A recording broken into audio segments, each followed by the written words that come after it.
Hay lugares sobre la tierra que parecen gritar desde el pasado, testificando silenciosamente que cada palabra escrita en la Biblia no es un mito, sino historia viva. Hoy te llevaremos a través de 18 sitios sagrados que todavía existen en el mundo moderno. Lugares donde ocurrieron milagros sobrenaturales, batallas que definieron el destino de naciones y donde se pronunciaron profecías que aún estremecen la humanidad. Uno de estos lugares es Cesarea Marítima, una joya arqueológica situada en la costa del mar Mediterráneo a unos 45 kilómetros al norte de Tel Aviv, en Israel. Allí caminarás sobre ruinas que fueron testimonias de eventos bíblicos que cambiaron el curso de la fe. Cada piedra, cada fragmento, cada eco del viento en esas murallas confirma que lo que fue escrito realmente sucedió.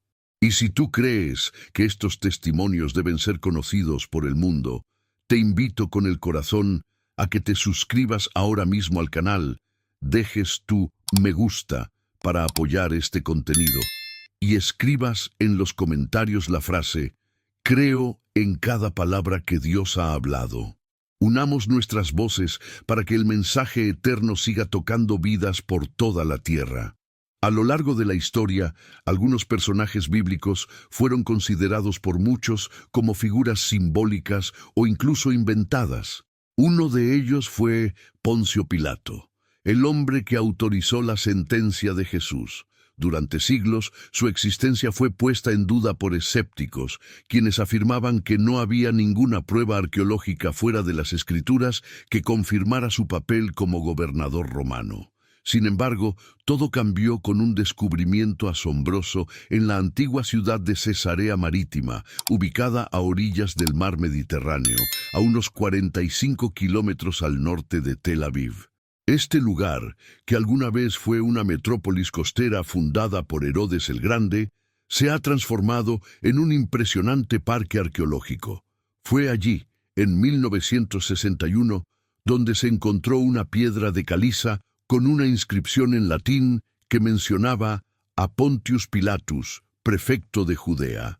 Aquel bloque milenario no solo derribó a suposiciones infundadas, mas también se convirtió en una de las evidencias históricas más sólidas de que los eventos descritos en los Evangelios ocurrieron en un tiempo y lugar reales. Esa piedra puede tocarse, observarse, fotografiarse. Es una conexión física entre la historia humana y los relatos bíblicos que han transformado millones de vidas. Pero Cesarea no guarda solo el eco de un nombre grabado en roca. También es testigo de episodios cruciales del cristianismo primitivo. Según investigaciones de 2024, en este mismo sitio podrían estar las celdas donde estuvo preso el apóstol Pablo antes de ser enviado a Roma. Desde allí, el valiente predicador apeló a su derecho como ciudadano romano con las inolvidables palabras «A César apelo», como lo registra el libro de los Hechos. Esa decisión lo llevaría a la capital del imperio, donde sería juzgado y eventualmente ejecutado por su fe.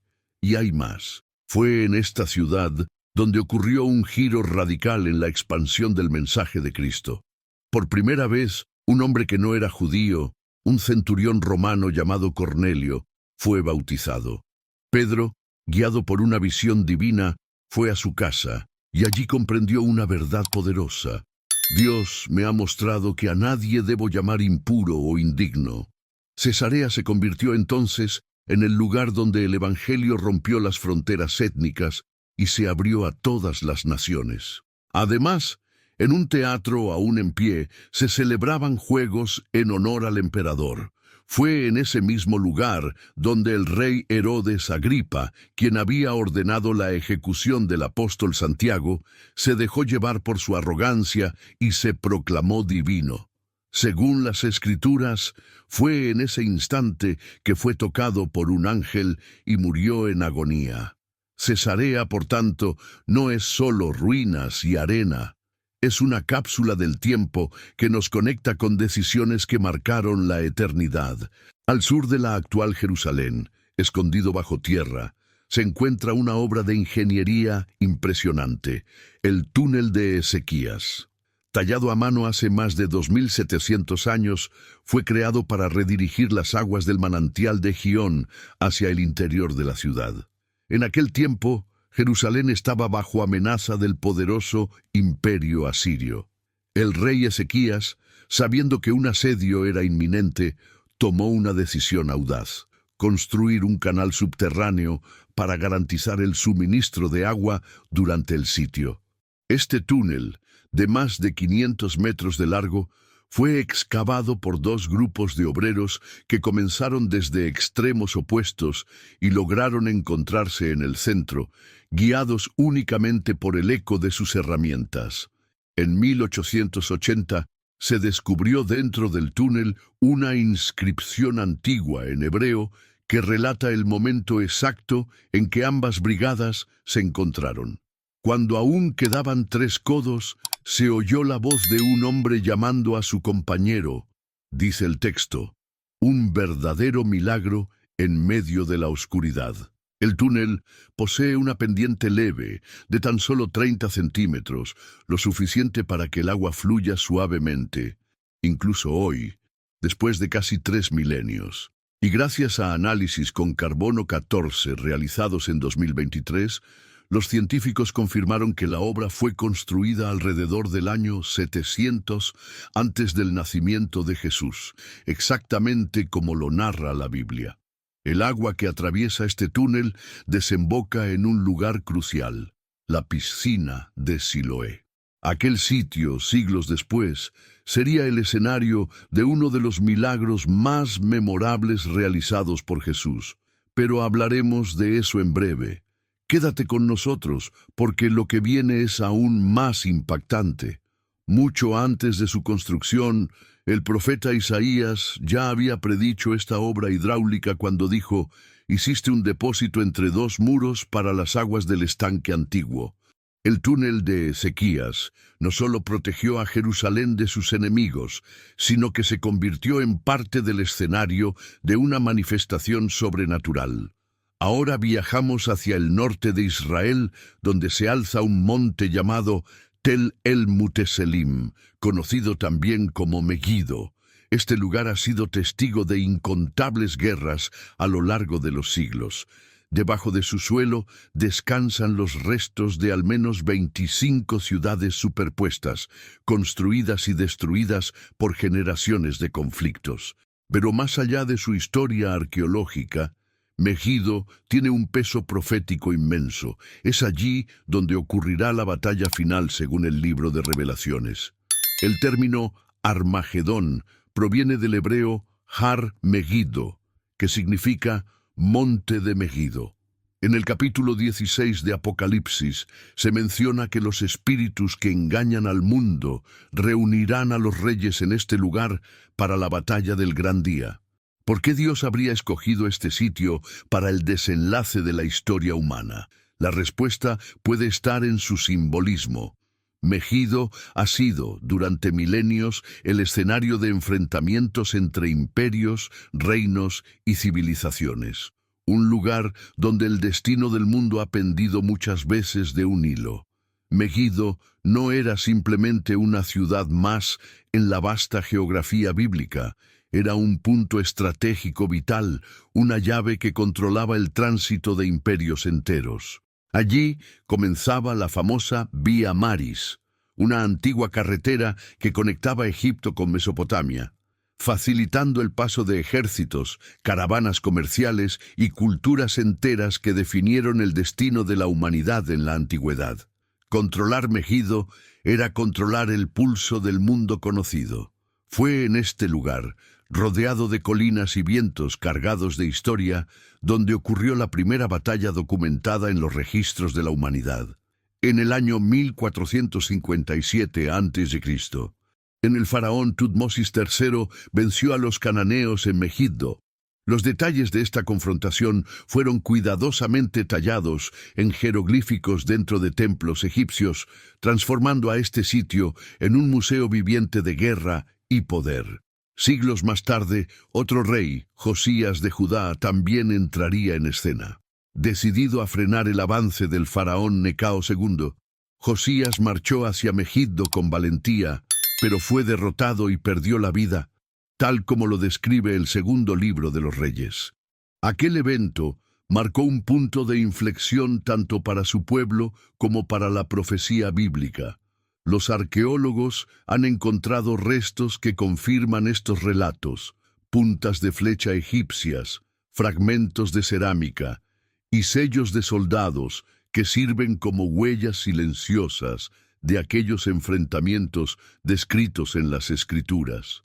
Y en el año 2005, un descubrimiento conmovedor trajo una nueva luz. En las inmediaciones se halló un pequeño lugar de oración cristiana. En su suelo se lee, en antiguos mosaicos, la frase «Dios, Jesucristo». Este es considerado uno de los testimonios cristianos más antiguos jamás encontrados, datando del siglo III. Este oratorio, construido frente al campo de Armagedón, no fue erigido para provocar miedo, sino para infundir fe y esperanza. Hoy en día, miles de personas viajan a esta colina movidas por su creencia, por su deseo de tocar con los ojos la tierra donde el tiempo parece detenerse. Desde lo alto de Megiddo se despliega una vista impresionante, un valle vasto y silencioso que se pierde en el horizonte. Fue precisamente esta escena la que inspiró al apóstol Juan, al escribir el libro de Revelaciones, a identificar este lugar como el escenario final donde se reunirán los ejércitos del mundo para una batalla cósmica sin igual. Y de los valles de guerra, viajamos ahora a un lugar de paz y milagros, Cafarnaúm. Las ruinas de Cafarnaúm reposan en la localidad moderna de Tel Hum, justo en la orilla norte del mar de Galilea. En 1894, los frailes franciscanos identificaron este sitio como la antigua ciudad mencionada en los Evangelios, tras hallar inscripciones que mencionaban el nombre Kfar Nahum, que significa aldea de Nahum. Este humilde asentamiento fue testigo de más milagros de Jesús que cualquier otro lugar en su ministerio. Cafarnaúm no solo fue el centro de una revolución espiritual que cambiaría el mundo, sino que también se convirtió en el hogar temporal de Jesús durante su ministerio en Galilea.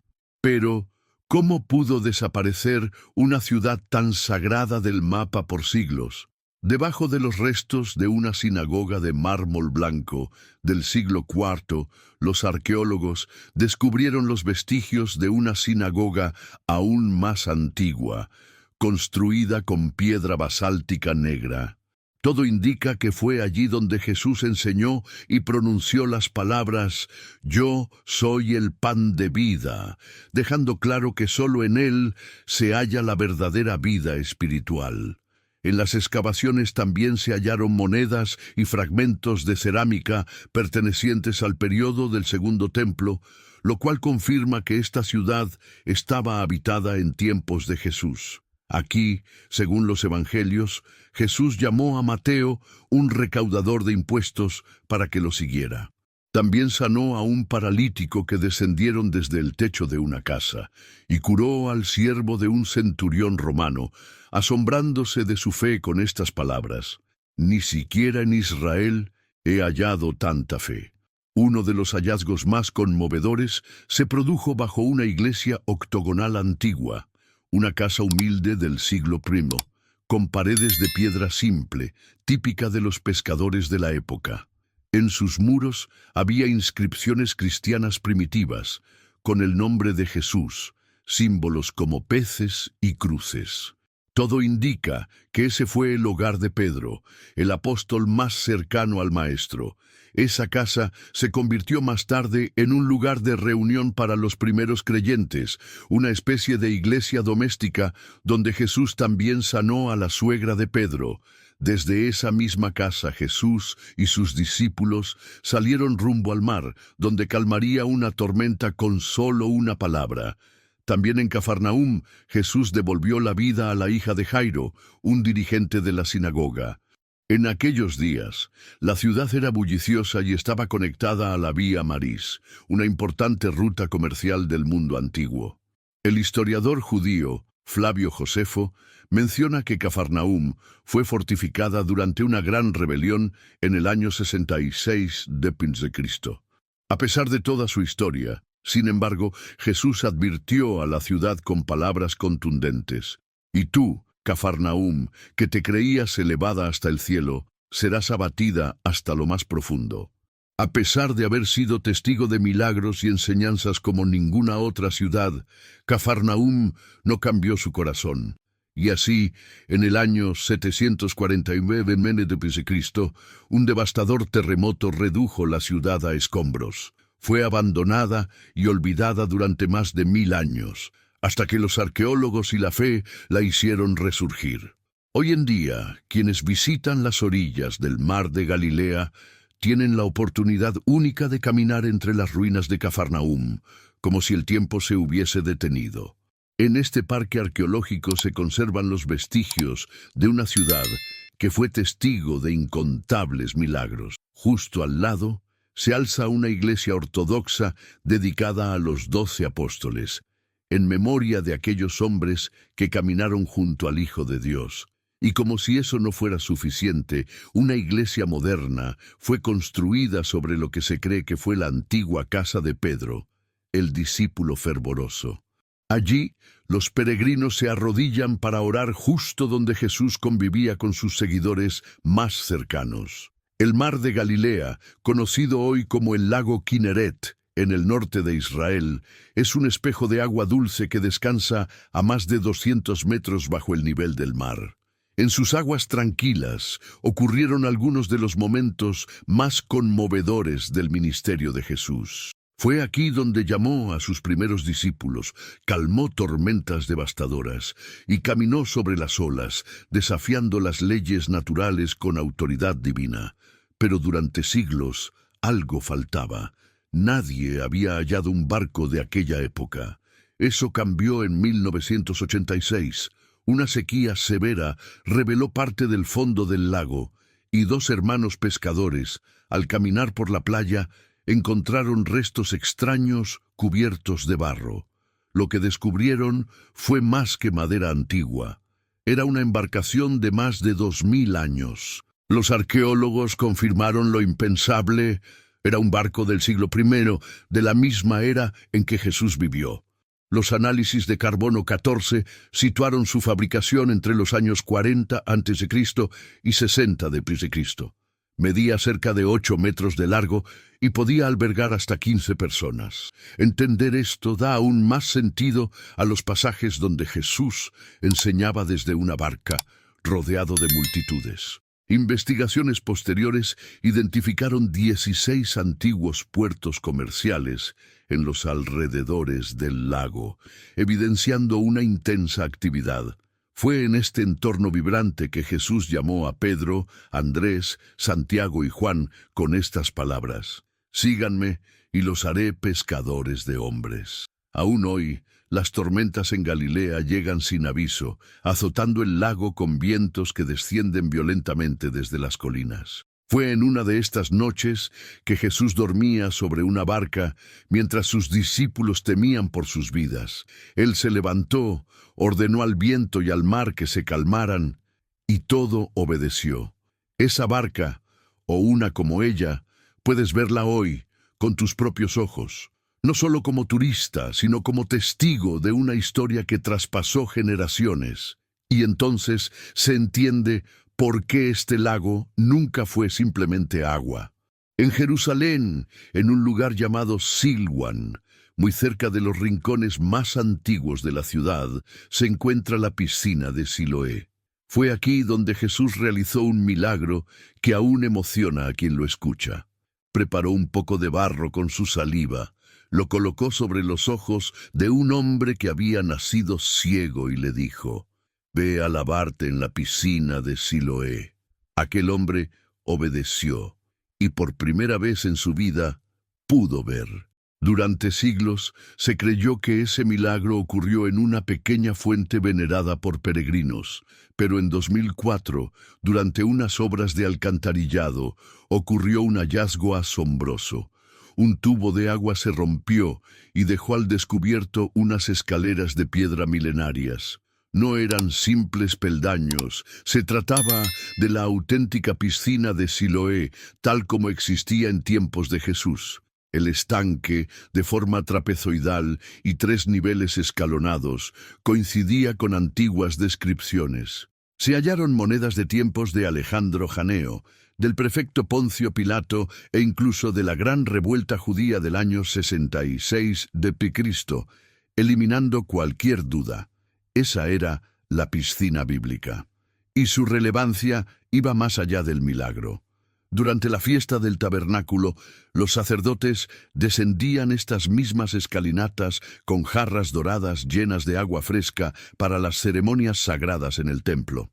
Un camino de peregrinación conectaba esta piscina con la explanada del templo, atravesando 600 metros de losas originales. Se cree que Jesús caminó por estas mismas piedras. Las huellas de carros antiguos aún son visibles. Entre las piedras han aparecido tesoros, pesas con inscripciones hebreas y sellos que proclaman Yerushalayim Hakdosha, Jerusalén la Sagrada. Cada una de estas pruebas arqueológicas no hace más que confirmar la exactitud con la que los evangelios relataron los hechos. En 2026, este proyecto será abierto al público, y tú podrás recorrer el mismo camino que los antiguos peregrinos, desde la piscina hasta el muro occidental. Y llegamos a Jericó.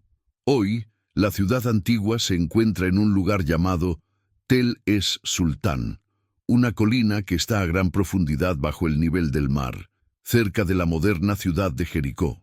Se considera la ciudad fortificada más antigua del mundo, pero hay algo que la hace única. Sus muros cayeron hacia afuera, no hacia adentro, como ocurre en cualquier sitio sitiado, como si una mano invisible los hubiese derribado desde dentro. Y ese detalle coincide exactamente con lo que relata la Biblia. Según las Escrituras, hace miles de años, el Creador entregó a Josué una estrategia completamente fuera de lo común para tomar la ciudad de Jericó. Durante 6 días, el pueblo hebreo marchó en silencio alrededor de la ciudad fortificada, como si fuera parte de un antiguo ritual divino. A la cabeza iban hombres armados, seguidos por sacerdotes que tocaban trompetas hechas de cuernos de carnero, anunciando algo mayor que una simple batalla, la presencia misma de Dios. En el centro de la procesión, la sagrada arca del pacto era llevada con reverencia, símbolo físico de que el Altísimo caminaba con ellos. Pero el 7º día, todo cambió. En lugar de una vuelta dieron 7 vueltas alrededor de Jericó.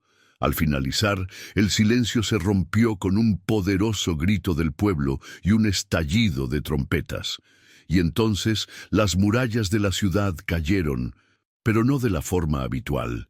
No se derrumbaron hacia adentro como en un ataque común. Se desplomaron hacia afuera, como si una fuerza invisible las hubiese empujado desde dentro.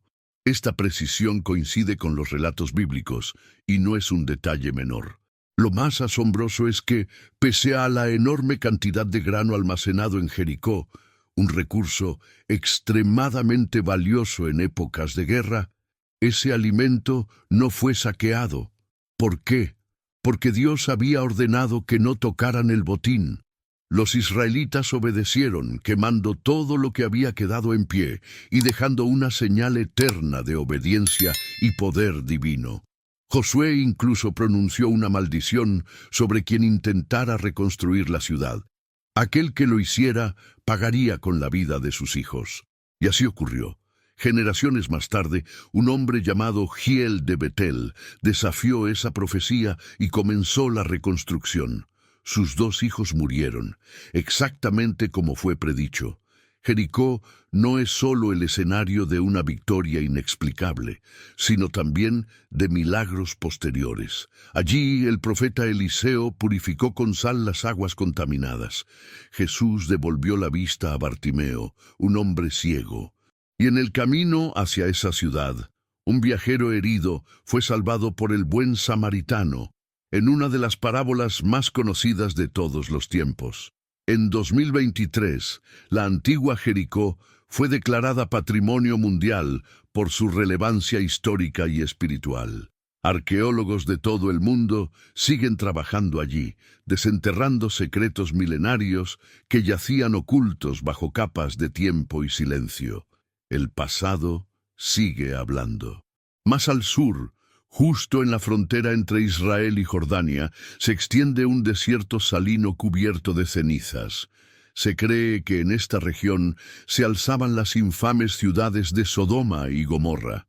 Estas urbes, mencionadas en los textos sagrados como centros de corrupción extrema, fueron destruidas, según se narra, por fuego y azufre que descendió del cielo como una respuesta divina al mal que allí reinaba.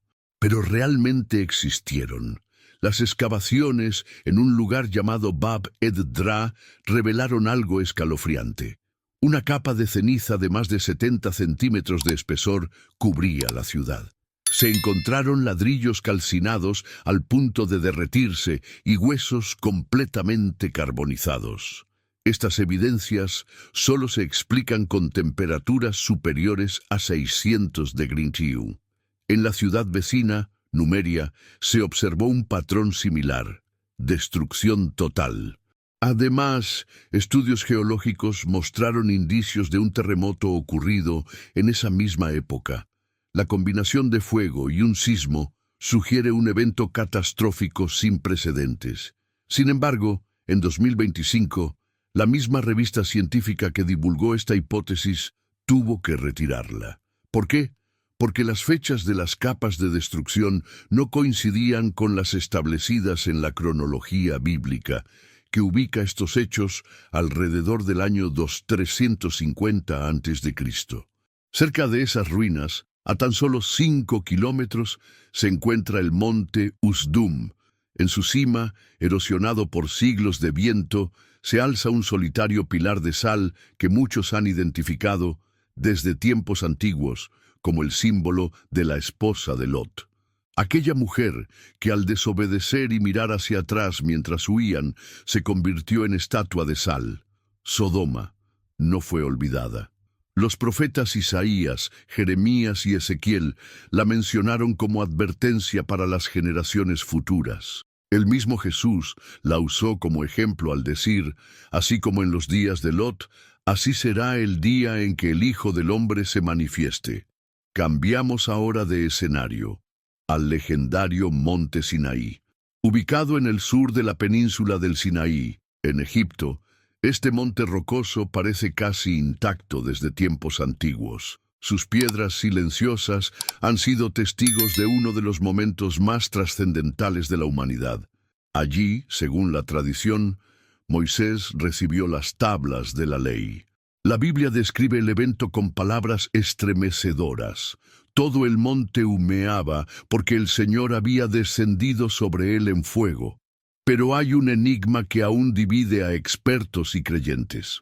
¿Es esta montaña el verdadero monte Sinaí de los relatos bíblicos? La tradición apunta al Jabal Musa, que significa montaña de Moisés, como el lugar sagrado.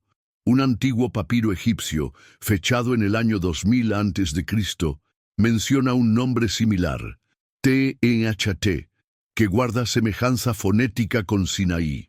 Esto indicaría que ya se conocía esta región mucho antes de la llegada de Moisés. En la cima de Jabal Musa se encuentra una cueva que, según algunos, habría servido de refugio al profeta Elías muchos siglos después.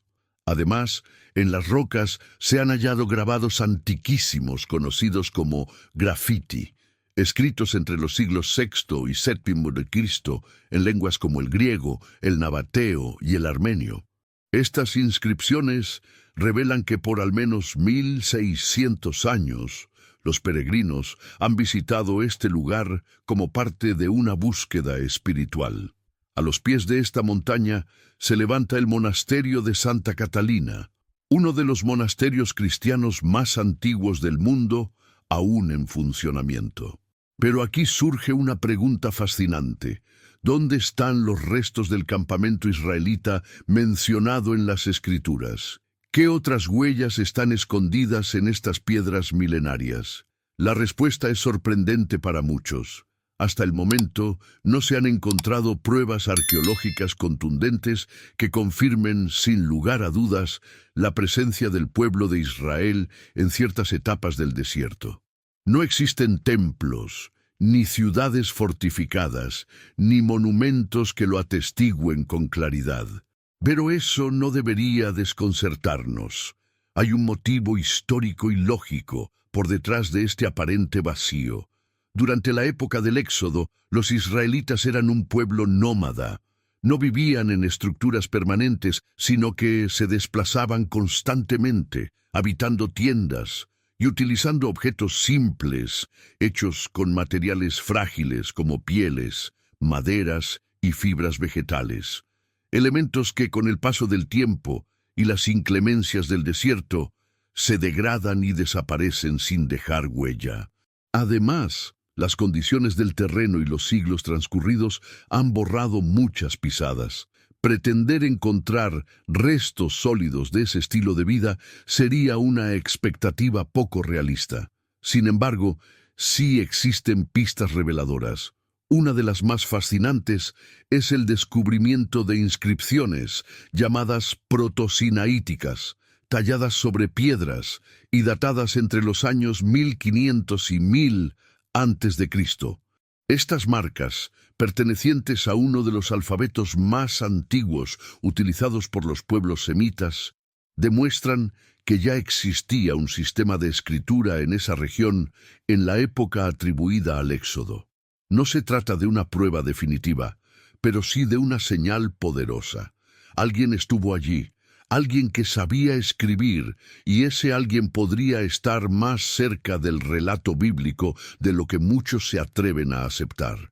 Viajamos ahora hacia el corazón de Mesopotamia, a las orillas del legendario río Éufrates, donde yacen los restos de una de las ciudades más temidas y mencionadas en la historia antigua, Babilonia. Este lugar no es simplemente una ruina histórica, es un símbolo de rebelión, poder y profecía. Allí, según los textos sagrados, se construyó una torre colosal con la intención de alcanzar el cielo. Una obra que reflejaba la ambición humana y el deseo de independizarse del Creador. Los arqueólogos han descubierto los cimientos de una enorme estructura conocida como zigurat, que medía 91 metros por lado. Muchos expertos creen que este podría haber sido el origen de la famosa Torre de Babel. El relato bíblico dice que los habitantes de la tierra, hablando un solo idioma, se unieron con el propósito de construir una ciudad y una torre cuya cúspide tocara el cielo. Pero fue entonces cuando el Creador descendió, confundió sus lenguas y desbarató sus planes. El lugar fue abandonado y recibió el nombre de Babel, un término que hasta hoy usamos para referirnos al caos y la confusión. Con el paso del tiempo, ese mismo espíritu de orgullo resurgió en forma de imperio. Babilonia se alzó de nuevo, esta vez bajo el dominio del rey Nabucodonosor II, convirtiéndose en la metrópolis más poderosa de su época. Este rey invadió el reino de Judá, destruyó Jerusalén y redujo a cenizas el templo de Dios. Entre los años 597 y 587 a.C., miles de judíos fueron forzados al exilio, arrancados de su tierra y llevados a la gran ciudad enemiga. El dolor de ese exilio quedó grabado en los salmos. Junto a los ríos de Babilonia, allí nos sentamos y lloramos al acordarnos de Sión. Sión, símbolo eterno de Jerusalén, representaba todo lo que habían perdido. Pero el Altísimo no abandonó a su pueblo ni dejó a Babilonia sin consecuencias. En una sola noche, sin una sola flecha disparada, el rey Ciro de Persia tomó la ciudad, cumpliendo así una antigua profecía. El pueblo hebreo recibió el permiso para regresar a su tierra. Un objeto clave que confirma este hecho es el cilindro de Ciro, descubierto en 1879 y actualmente conservado en el Museo Británico. Este cilindro de arcilla contiene un decreto escrito por el propio Ciro, autorizando a los pueblos exiliados, incluyendo a los judíos, a volver a sus hogares. Una pieza arqueológica que enlaza la historia bíblica con la realidad documental. Pero Babilonia no desaparece con el paso de los siglos. Reaparece en el último libro de la Biblia, el Apocalipsis. Allí es representada como el centro de toda maldad, símbolo del sistema global que se opone a Dios, lleno de arrogancia y corrupción espiritual. El apóstol Juan la describe con estas palabras: «Ay, ay, gran ciudad Babilonia, ciudad poderosa, en una hora vino tu juicio». En 2019, la UNESCO declaró oficialmente las ruinas de Babilonia como Patrimonio Mundial de la Humanidad. Y en 2021 comenzaron nuevas labores de preservación, utilizando drones y tecnología de escaneo subterráneo para investigar sin necesidad de excavar. En 2024, estas investigaciones revelaron 478 artefactos escondidos, cada uno revelando fragmentos olvidados de su legado. Babilonia, aunque caída, sigue hablando al mundo de hoy. Es más que un lugar. Es una advertencia eterna de lo que sucede cuando el orgullo humano intenta suplantar lo divino. Y ahora viajamos hacia el norte, a una ciudad que cambió el curso de la historia cristiana, Antioquía de Siria. Esta antigua urbe, ubicada en lo que hoy conocemos como Antakya, en Turquía, fue testigo de un hecho transformador. Fue en Antioquía donde por primera vez los seguidores de Jesús fueron llamados cristianos. Antes de eso, eran conocidos simplemente como discípulos, creyentes o incluso nazarenos. Pero allí nació el término que aún hoy usamos para describir a millones de personas alrededor del mundo.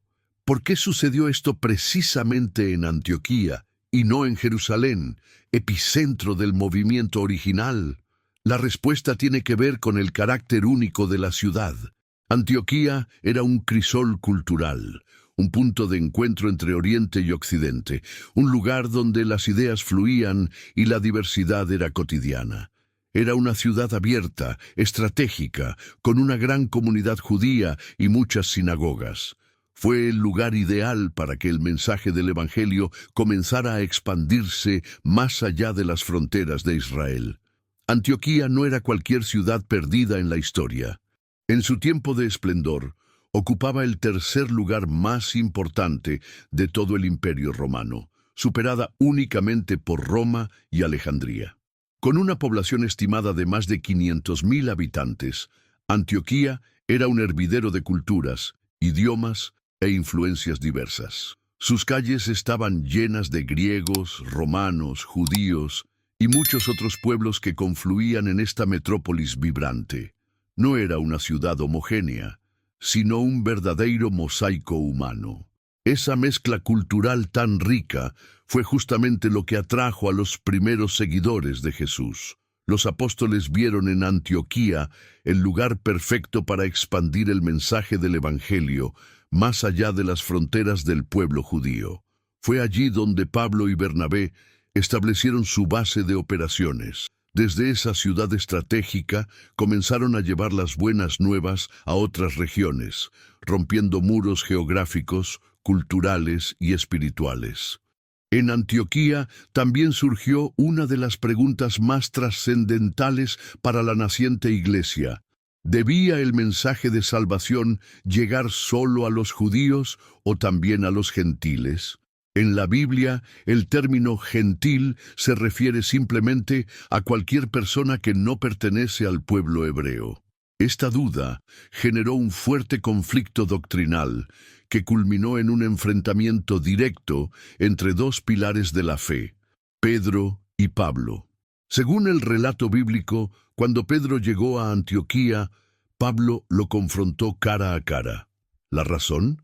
Pedro había estado comiendo con gentiles, pero luego se retractó por temor a la crítica de otros judíos. Esa actitud ambigua generó confusión. Pablo no lo dejó pasar por alto y lo reprendió públicamente, argumentando que esa conducta era una contradicción con la esencia del Evangelio. Fue un momento decisivo.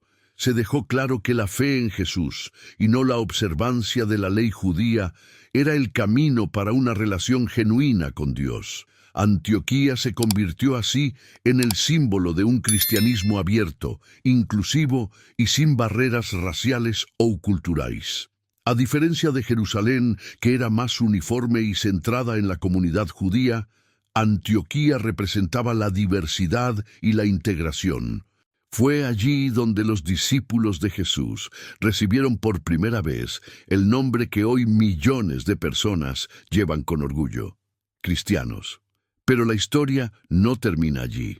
En 2023, la región donde se encontraba la antigua Antioquía sufrió 2 terremotos devastadores que redujeron a escombros varios monumentos históricos, entre ellos la Cueva de San Pedro, un lugar sagrado para la tradición cristiana, fue severamente dañada.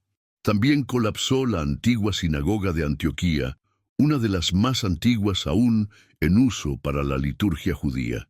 Los arqueólogos temen que partes esenciales de la antigua ciudad, aún no excavadas, hayan quedado enterradas bajo capas de escombros. Tesoros arqueológicos de incalculable valor, tanto espiritual como histórico, podrían haberse perdido para siempre. Sin embargo, incluso entre ruinas, Antioquía sigue siendo un testimonio poderoso de cómo la fe cristiana nació en medio de la diversidad y cómo su mensaje logró trascender todas las fronteras imaginables. Desde allí, viajamos ahora hacia una pequeña isla que guarda uno de los secretos más profundos del cristianismo, la isla de Patmos. Ubicada en el mar Egeo, cerca de la actual Turquía, Patmos mide apenas 34 kilómetros, y sin embargo, su importancia espiritual es inmensurable. Fue en esta isla donde un hombre exiliado llamado Juan, sí, el apóstol Juan, recibió una visión que cambiaría para siempre el curso de la historia, la revelación del fin de los tiempos. Según sus propias palabras, yo, Juan, vuestro hermano, me encontraba en la isla llamada Patmos a causa de la palabra de Dios.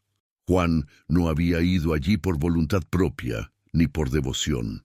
Había sido desterrado por el Imperio Romano, que perseguía sin piedad a aquellos que proclamaban verdades incómodas para el poder de turno.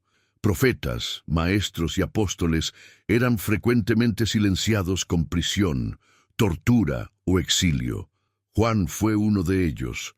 Lo impactante es que aún hoy se puede visitar la cueva donde, según la tradición, Dios habló directamente con Juan. Se dice que, cuando escuchó la voz del Señor como el sonido de una trompeta, una grieta se abrió en el techo de la cueva. Esa grieta todavía puede verse. Además, hay una marca en la roca donde, según los relatos, Juan habría apoyado su cabeza para descansar. ¿Y cómo sabemos que todo esto sucedió en Patmos? Un hombre, llamado Ireneo, discípulo de aquellos que estuvieron con Juan, confirmó que el apóstol había recibido su visión en esa isla. Las excavaciones arqueológicas han encontrado cerámicas romanas, inscripciones oficiales del gobierno de Roma e incluso restos de un antiguo templo pagano dedicado a la diosa Artemisa, justo debajo del actual monasterio de San Juan. Con el paso de los siglos, el lugar donde Juan tuvo su visión se transformó en un importante centro espiritual. En el año 1088 se fundó el monasterio del teólogo San Juan, que hoy está protegido por la UNESCO como Patrimonio Mundial de la Humanidad.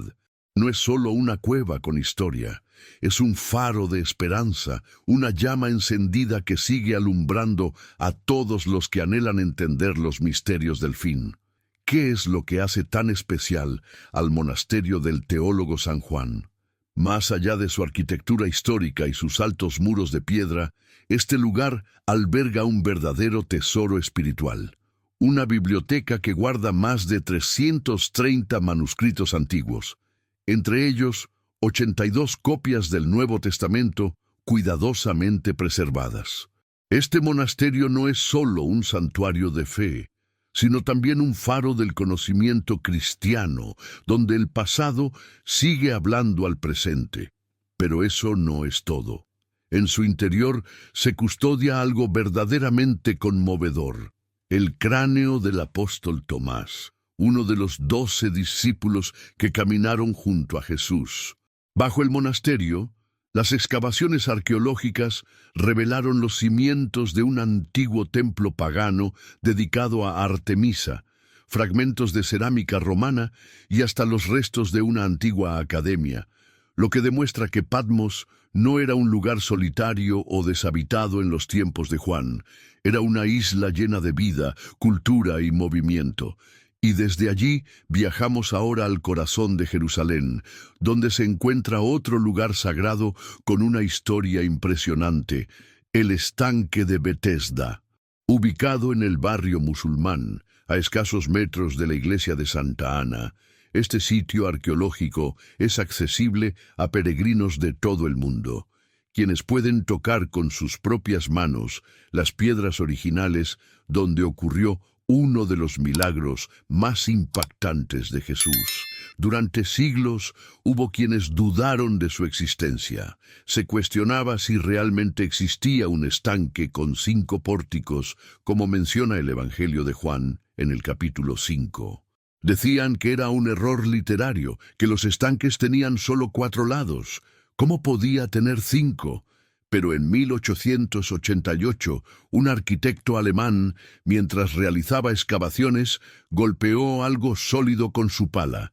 Continuó cavando y descubrió 2 estanques rectangulares, uno junto al otro, separados por un muro divisorio que funcionaba como el 5.º pórtico. Así, lo que muchos consideraban imposible fue confirmado por la arqueología. En ese lugar, el apóstol Juan relata que había un hombre que llevaba 38 años enfermo, paralizado, sin poder moverse por sí solo, sumido en el abandono y la desesperanza. No tenía familia, ni amigos, ni ayuda alguna.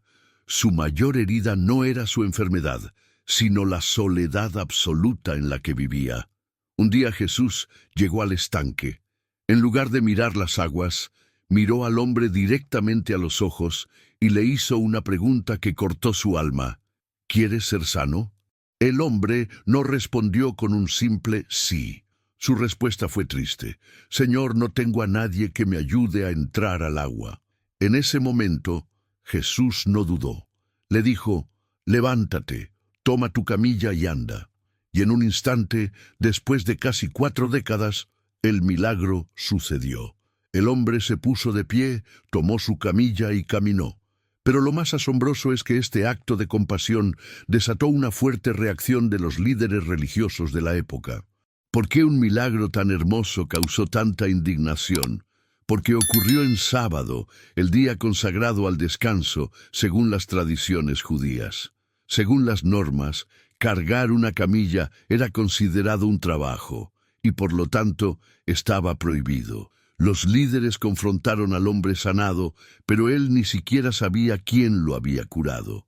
La noticia se esparció como fuego. Este milagro no fue solo una sanación física, sino una declaración abierta contra una religiosidad rígida que había perdido su compasión original. Cuando Jesús fue interpelado, respondió con claridad: «Mi Padre aún trabaja, y yo también trabajo». En esas palabras, Jesús se posicionó como igual a Dios, lo que provocó una verdadera crisis entre los que lo escuchaban. Según el Evangelio, fue por eso que los líderes intentaron silenciarlo, no solo porque había actuado en sábado, sino porque afirmó que Dios era su Padre, colocándose al mismo nivel divino. Años más tarde, un texto antiguo conocido como el rollo de cobre de Qumrán, escrito en la misma época de Jesús, menciona un sitio llamado Bet Esdatayin, que significa la casa de las dos piscinas. Esta mención refuerza la veracidad histórica del relato bíblico. Y por si fuera poco, partes de esos antiguos pórticos fueron trasladadas y hoy pueden verse en la Catedral de Memphis, en Estados Unidos. Una pieza silenciosa que sigue dando testimonio de lo que ocurrió aquel día. Y ahora, dirijamos la mirada hacia una de las montañas más emblemáticas del relato bíblico, el monte Ararat. En la frontera entre Turquía y Armenia se alza esta gigantesca montaña de más de 5.000 metros de altura. Es un volcán dormido que, según el relato del Génesis, fue el lugar donde el arca de Noé descansó tras el gran diluvio. La Biblia dice, en el 7º mes, el arca se posó sobre las montañas de Ararat. Pero si eso es cierto, surge la gran pregunta, ¿dónde está ahora el arca? En 1949, una fotografía aérea tomada por la Fuerza Aérea de los Estados Unidos reveló una silueta extraña, alargada, atrapada en el hielo. Parecía una embarcación antigua. Aún antes, en 1916, pilotos rusos aseguraron haber visto desde el cielo una gran estructura de madera en las laderas del glaciar. Estos testimonios dieron origen a un misterio moderno que aún no ha sido resuelto. ¿Podría el arca seguir allí, atrapada entre las nieves eternas del Ararat? ¿Podría la historia del diluvio tener una prueba tangible esperando ser revelada? El hallazgo del monte Ararat despertó un verdadero fervor en creyentes, científicos y exploradores de todo el mundo. Durante décadas se organizaron múltiples expediciones con un objetivo común: hallar los restos del Arca de Noé. Montañistas intrépidos, estudiosos de la Biblia y expertos en geología ascendieron las alturas del Ararat con la esperanza de encontrar evidencia tangible de aquel evento ancestral. Algunos regresaron con fragmentos de lo que parecía ser madera milenaria, otros con fotografías intrigantes. Sin embargo, los análisis científicos, como las pruebas de carbono 14, no arrojaron resultados concluyentes. Muchas muestras estaban contaminadas, deterioradas o simplemente demasiado recientes como para coincidir con el tiempo del diluvio. Con el paso del tiempo la tecnología avanzó. Hoy se utilizan drones de alta precisión, imágenes satelitales y hasta radares de penetración terrestre capaces de observar lo que hay bajo las capas de hielo. Fue así como en 2024 un nuevo estudio sorprendió al mundo. Se detectaron cavidades ocultas dentro del Ararat, espacios vacíos cuyo origen sigue siendo desconocido. ¿Son formaciones geológicas naturales? ¿Cámaras de aire? ¿O tal vez estructuras construidas por manos humanas? Hasta ahora nadie lo sabe con certeza. Lo único claro es que el misterio sigue vivo. A unos 29 kilómetros del monte Ararat se encuentra otra colina con una forma muy peculiar. Desde el aire parece un barco gigante de 150 metros. Investigaciones con radar revelaron una posible estructura interna simétrica, lo que aumentó la emoción. Pero una vez más, cuando se analizaron fragmentos supuestamente de madera, los resultados mostraron que tenían apenas un siglo de antigüedad, descartando la posibilidad de que provinieran del arca bíblica. A los pies de esa montaña, según la tradición, Noé construyó un altar tras el diluvio. Primero soltó un cuervo, que no regresó, luego una paloma que volvió sin traer nada. 7 días más tarde, la misma paloma volvió con una rama de olivo en el pico. Fue en ese momento que Dios selló su alianza con la humanidad. Dijo, no volveré a destruir toda la carne con un diluvio, y apareció el arco iris como señal de la promesa eterna. Tal vez el verdadero mensaje no sea encontrar tablones de madera petrificada, sino recordar que alguien obedeció a Dios y construyó una arca cuando todo parecía perdido. Una historia que nos habla de fe, obediencia y esperanza en medio del caos. Viajamos ahora a una de las ciudades más temidas y poderosas del mundo antiguo, Nínive. Frente a lo que hoy es Mosul, en Irak, se alzan las ruinas de esta metrópolis colosal. Fue levantada sobre dos colinas llamadas Kuyunjik y Nabi Yunus, y llegó a ser la capital del imperio asirio. En sus palacios vivieron reyes como Senaquerib, famoso por destruir 46 ciudades del reino de Judá, según se jactaba en sus inscripciones. En las paredes de esos palacios había relieves que mostraban escenas terribles, personas siendo torturadas, cabezas cortadas apiladas como trofeos de guerra. Eran imágenes brutales que reflejaban el carácter implacable del imperio asirio. Fue a esta ciudad que Dios envió al profeta Jonás con un mensaje contundente: dentro de 40 días, Nínive será destruida. El aviso de Jonás fue tan poderoso que conmovió a toda la ciudad. Comerciantes abandonaron sus tiendas, soldados soltaron sus armas, y hasta el rey descendió de su trono, se vistió con saco de tela áspera y se sentó en cenizas.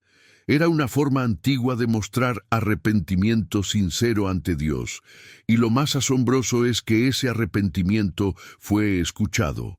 Mucho tiempo después, en 2025, arqueólogos descubrieron una imagen tallada en piedra en el palacio norte de Nínive.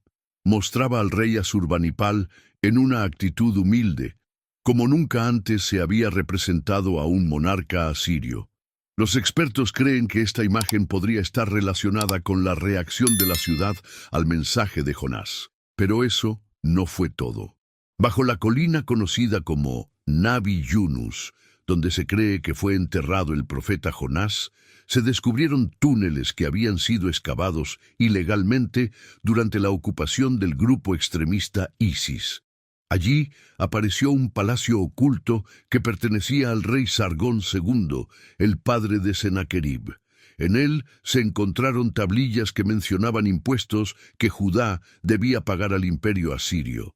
Las fechas coincidían con el reinado de Manasés, un rey mencionado en la Biblia.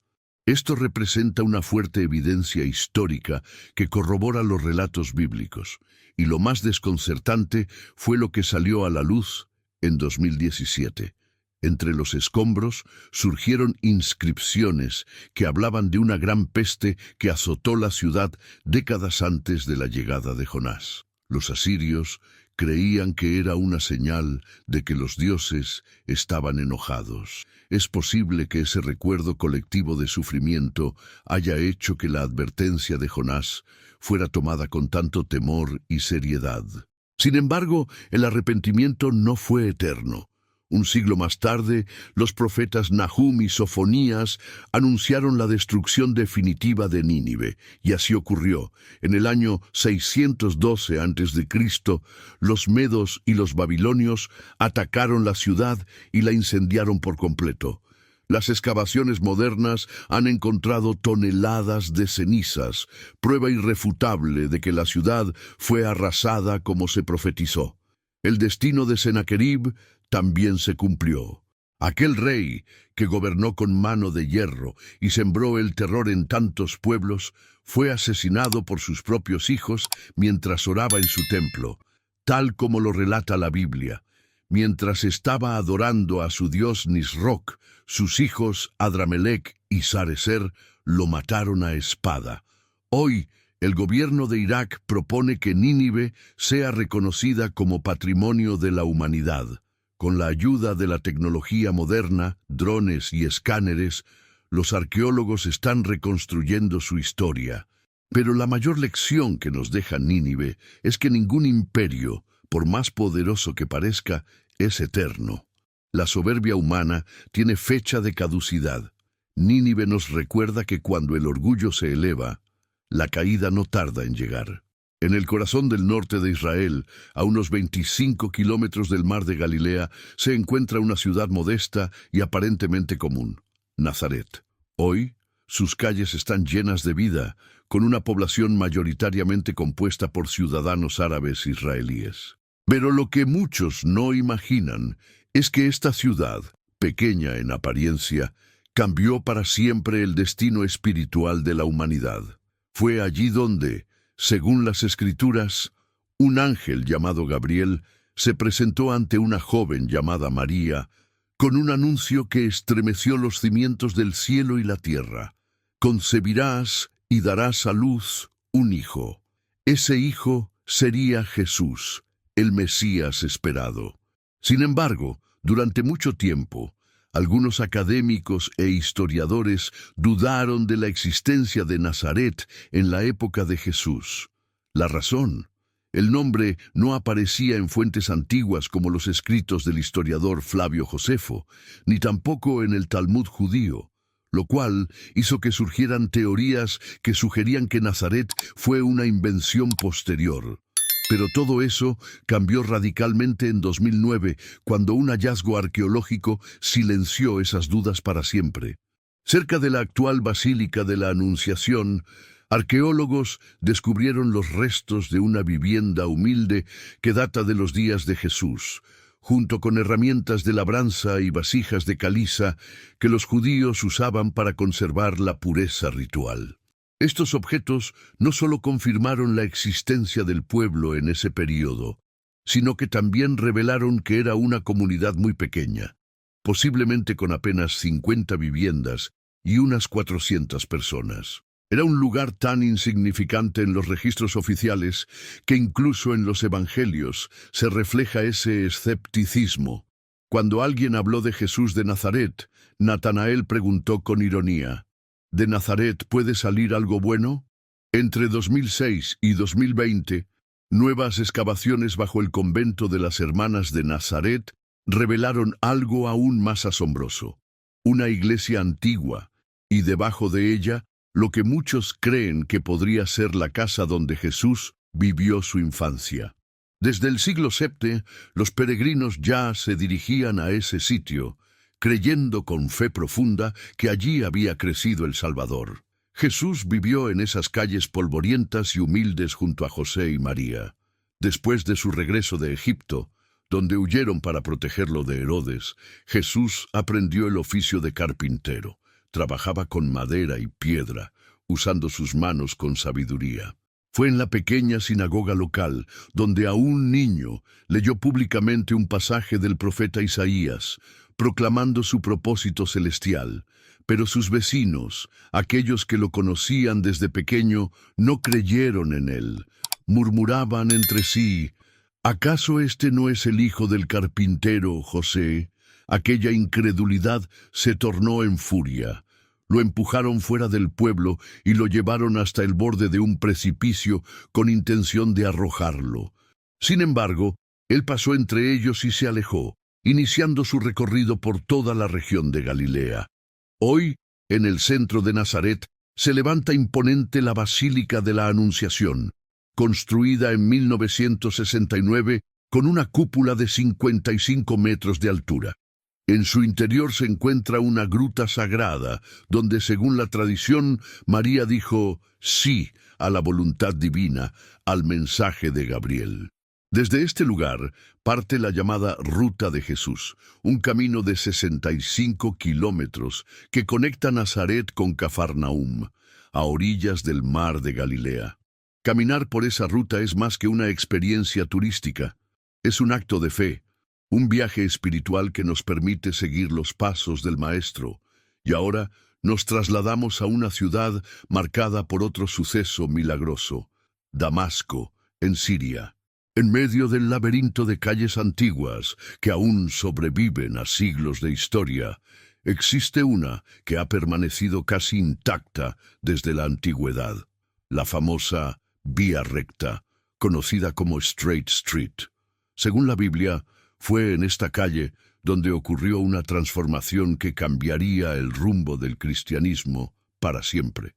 Un hombre llamado Saulo de Tarso, conocido por perseguir a los seguidores de Jesús, se dirigía precisamente a Damasco cuando una luz cegadora lo envolvió. Era más brillante que el sol y lo derribó de su caballo. En medio del resplandor, escuchó una voz poderosa que le dijo: «Saulo, Saulo, ¿por qué me persigues?». Aquel momento lo dejó ciego. Dios entonces se comunicó con un hombre llamado Ananías, revelándole en visión que debía buscar a Saulo y sanarlo. Asustado, Ananías respondió: «Señor, he oído todo el daño que este hombre ha hecho a tu pueblo». Pero Dios fue claro: «Ve a la calle llamada Recta y busca en casa de Judas a un hombre llamado Saulo de Tarso». Con valentía, Ananías obedeció. Entró en aquella casa, impuso sus manos sobre Saulo, y algo como escamas cayó de sus ojos. Saulo recobró la vista y nació a una nueva vida.